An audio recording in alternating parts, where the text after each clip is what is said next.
প্রথমে সন্ত্রাসীদের গ্রেপ্তার করবে পুলিশ, তারপর আবার কোর্টে যাবে, ছাড়াবে কি বিএনপি নেতা। তারপরও তিনি নমিনেশন প্রাপ্ত নেতা, ওনারা ছাড়াবে, অস্ত্র মামলার আসামিকে ছাড়িয়ে নেবে। তারপর কি হবে? সেই ছেলে আবার জেল থেকে বেরিয়ে ওসমান হাদিদেরকে আক্রমণ করবে। কত সুন্দর না?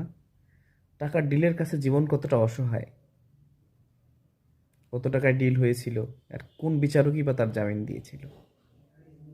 অস্ত্র মামলার আসামি জামিন পায় সহজে? 2 দফায় ওই ছেলের জামিন হয়েছিল।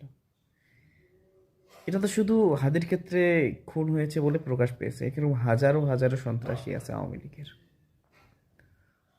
তারা টাকার বিনিময়ে ছাড়া পাচ্ছে। তারা যতগুলো কামাই করেছে, তাদের কাছে এ টাকা কিছুই না। ওরা বের হচ্ছে আপনাকে টাকা দিয়ে আপনাকে খুন করানোর জন্যে।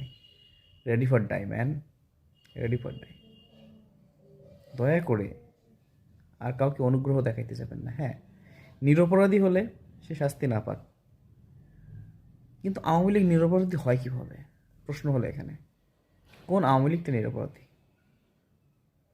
যারা এতদিন ফেসিবাদের দোষর ছিল তারা নিরপরাধী?